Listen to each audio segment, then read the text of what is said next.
السلام علیکم ورحمۃ اللہ وبرکاتہ۔ محترم بھائیوں، بزرگوں، دوستوں، آج 31 دسمبر ہے، یعنی 2016 کی آخری رات میں 12 بجے سے 2017 شروع ہونے والا ہے۔ یہ نیا سال کس کا نیا سال ہے؟ یہ یہود و نصارہ کا نیا سال ہے۔ لیکن مجھے افسوس اس بات کا ہے کہ ہماری مسلمان قوم کے وہ نوجوان جو صرف آج سے 15 دن پہلے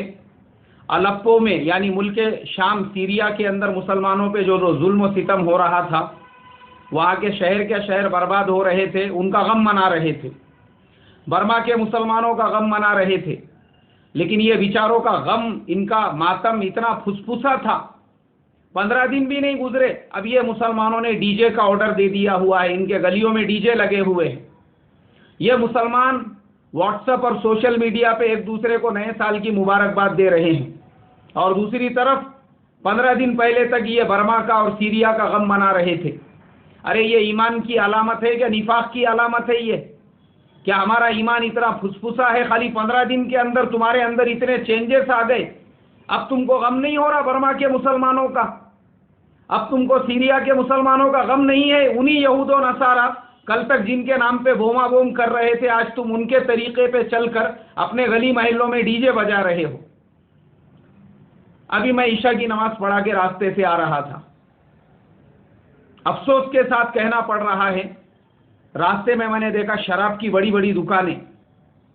اس کے سامنے اتنی گاڑیوں کی لائن لگی ہوئی کہ گاڑی چلانا مشکل ہو رہا ہے، پورا روڈ جام ہو چکا ہے۔ غیر قومیں لے رہی ہے، ہم کو ان سے کوئی لینا دینا نہیں ہے، مگر افسوس اس بات کا ہوا، وہ مسلمان جن کے نام کے ساتھ میں شیخ اور سید لگا ہوا ہے، وہ مسلمان جن کے ناموں کے ساتھ میں پٹھان اور باغبان لگا ہوا ہے، وہ مسلمان جن کے سامنے احمد اور محمد لگا ہوا ہے،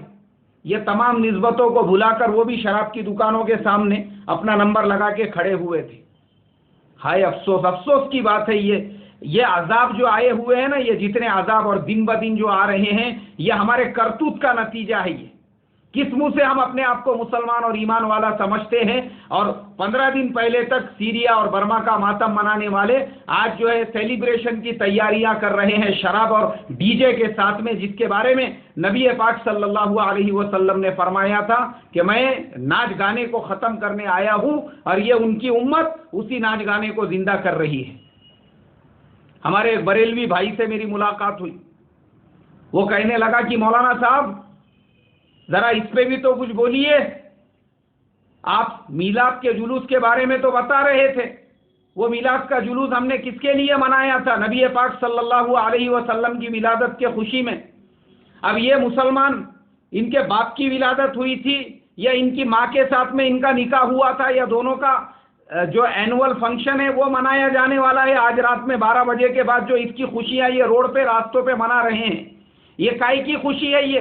ہم تو نبی پاک صلی اللہ علیہ وسلم کے ولادت کی خوشی منا رہے تھے، یہ کس کی خوشی منا رہے ہیں؟ چلو کم سے کم باپ کے برتھ ڈے کی خوشی منا رہے ہیں تو آدمی بولے گا ٹھیک ہے، باپ ہے اس کا منا رہا ہے۔ ماں باپ کے شادی کی اینیورسری کی اگر خوشی منا رہا ہے تو ٹھیک ہے، یہ کس کی خوشی منا رہا ہے؟ یعنی ہم لوگ جو نبی پاک صلی اللہ علیہ وسلم کے ولادت کا جشن منا رہے تھے، وہ ان کے لیے قابل مذمت تھا، وہ بدعت تھا، وہ خرافات تھا، وہ شرک تھا، اور اب یہ یہود و نصارہ کی سنت زندہ کر کے ان کے راستے پہ چل کے اب یہ نئے سال کا جو ڈی جے بجانے والے ہیں، اب ان کو جشن عید میلاد النبی پہ اعتراض، اب ان کو جو ہے اپنے اس عمل کے اوپر اعتراض نہیں ہوگا۔ افسوس کی بات ہے میرے محترم بزرگوں، ڈوب مرنے کی بات ہے۔ یہ سب اللہ کے عذاب کو دعوت دینے والی علامتیں اور نشانیاں ہیں۔ اللہ تعالیٰ سے یہی دعا کروں گا ہمارے نوجوانوں کو سمجھ عطا فرمائے، اور یہ جو میسج کرنے والے ہیں نا، بے غیرت ہے، یہ بے غیرت، یہ ایک دوسرے کو نئے سال کی مبارکباد دینے والے بے غیرت ہے، یہ بے غیرت، بے شرم اور بے حیا ہے۔ یہ وہ قوم ہے جیسے ان کا کوئی پرسان حال نہیں ہے، ان کو نبی پاک صلی اللہ علیہ وسلم کی شریعت نہیں ملی ہوئی ہے، اس لیے یہ سور کھانے والوں کے شریعت پہ عمل کرنے والے، یہ جو جھگڑا جھگڑنی کو اور جھگڑنی جھگڑے کو جو میسیجز کر رہی ہے برتھ ڈے کے اور یہ ہیپی نیو ایئر کے، یہ ہیپی نیو ایئر منانے والے، یہ ان کے طریقے پہ چلنے والی قومیں ہیں، اور پھر ان کو انتظار ہے کہ مسلمانوں پہ حالات کیوں ہیں، آسمان سے فرشتے کیوں نہیں اتر رہے، اتریں گے، اور بجاؤ ڈی جے بجاؤ، ابھی اترنے والے ہیں فرشتے تمہارے واسطے۔ اللہ میری تمہاری اور پوری قوم کی حفاظت فرمائے، ہمارے حال پہ رحم فرمائے اللہ تبارک و تعالی، اور اللہ ہم کو سمجھ عطا فرمائے۔ بس یہی کہوں گا، اس کے علاوہ کچھ کہہ نہیں سکتا۔ السلام علیکم ورحمۃ اللہ۔